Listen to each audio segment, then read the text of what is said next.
Assalamualaikum warahmatullahi wabarakatuh. Saya Dr. Asto MPD, guru sejarah SMA Negeri 1 Trisi, Kabupaten Indramayu, Provinsi Jawa Barat.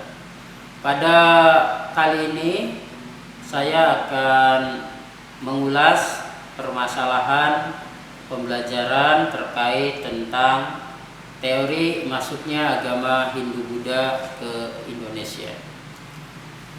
Ketika pembelajaran berlangsung, ada beberapa permasalahan yang kemudian disampaikan oleh peserta didik kepada saya, yang sebenarnya oleh peserta didik yang lain juga sudah bisa dipecahkan dengan arahan dan bimbingan saya. Tapi pada kesempatan ini saya akan mengulas kembali tentang permasalahan yang ditanyakan oleh peserta didik. Yang pertama adalah dalam agama Hindu itu dikenal adanya sistem kasta. Nah, apa sebenarnya tujuan adanya sistem kasta tersebut? Nah, perlu saudara-saudara ketahui bahwa sebenarnya pada awal perkembangan agama Hindu di India, bahwa munculnya sistem kasta di sana adalah dalam upaya bagaimana kemudian pemisahan diri antara bangsa Arya dan bangsa Dravida. Karena bangsa Arya menganggap dirinya sebagai kasta yang tertinggi, ya, sedangkan bangsa Dravida kemudian dianggap sebagai orang rendahan. Sehingga kemudian sebagai orang yang menguasai India, bangsa Arya kemudian menciptakan sistem kasta. Nah, apa saja isi dari sistem kasta itu sendiri? Yang pertama ada kasta Brahmana. Ini adalah tokoh-tokoh yang menguasai agama, yang penyebar agama, dan juga tokoh-tokoh masyarakat yang memahami tentang agama. Yang kedua adalah bangsa atau kaum Ksatria. Nah, kaum Ksatria ini terdiri dari raja, bangsawan, kemudian juga para pegawai punggawa yang mereka kemudian berkecimpung di kerajaan tersebut. Ini masuk dalam kasta Ksatria. Berikutnya adalah ada kasta Sudra. Nah, kasta Sudra ini adalah para saudagar, ya, orang-orang kaya yang bergerak dalam bidang perdagangan.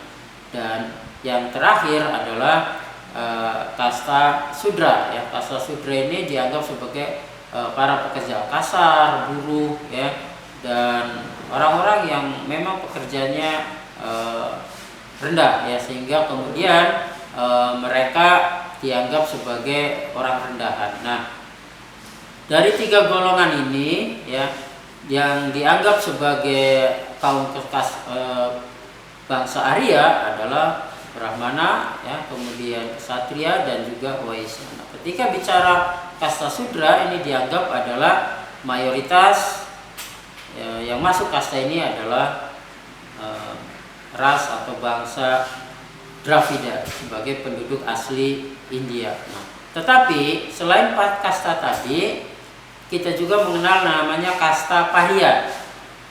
Apa kasta Parya itu? Kasta yang di luar 4 kasta tadi, ya, yaitu mereka dari golongan orang-orang yang tidak punya pekerjaan tetap, ya, kemudian juga pengangguran, ya, termasuk juga orang-orang yang dalam tanda petik gila yang berkeliaran di pinggir jalan, itu masuk dalam kasta Parya. Baik, berikutnya yang kedua, ada 5 teori tentang masuknya agama Hindu-Buddha ke Indonesia, ya. Dari 5 teori ini kemudian ada siswa yang mengatakan, sebenarnya dari 5 teori ini, teori mana yang kemudian yang dianggap paling tepat berdasarkan fakta-fakta yang ada. Baik, dari 5 teori yang ada, ya, ada teori Brahmana, kemudian ada teori Ksatria, ada teori Waisya, dan ada teori Sudra, ya, yang kemudian terakhir adalah teori arus balik, ya. Bagi saya sendiri berdasarkan fakta-fakta yang ada bahwa dalam penyebaran agama Hindu itu maka tidak hanya bagaimana kemudian cara penyebaran, tapi juga kita harus memahami bahwa tidak semua umat agama Hindu itu memahami isi kitab agama Hindu, yaitu Weda, ya. Makanya kemudian pada waktu itu yang hanya bisa memahami kitab Weda adalah para Brahmana. Sedangkan para Brahmana sendiri pada waktu itu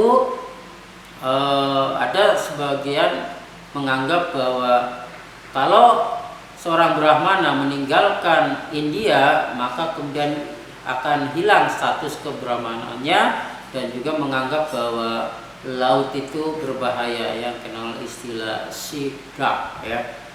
Laut itu berbahaya atau sidangres, ya. Nah, sehingga kemudian mereka tidak berani meninggalkan India. Nah, kemudian ya walaupun ada beberapa pendukung yang menguatkan adanya teori Brahmana dianggap sebagai teori yang mendekati kebenaran. Tetapi dari beberapa referensi bagi saya sendiri selaku guru sejarah, kemudian kecenderungannya adalah teori yang kelima, yaitu teori arus balik yang dikemukakan oleh F.D.K.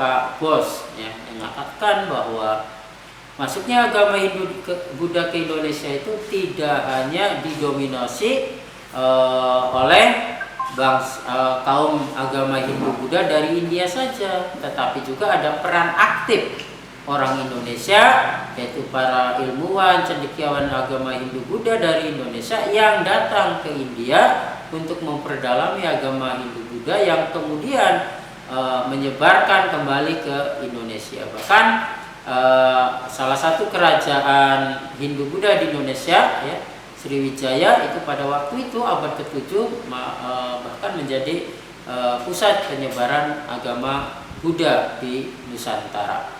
Demikian pembahasan permasalahan teori masuknya agama Hindu Buddha ke Indonesia. Mohon maaf kalau ada kekeliruan. Terima kasih. Wassalamualaikum warahmatullahi wabarakatuh.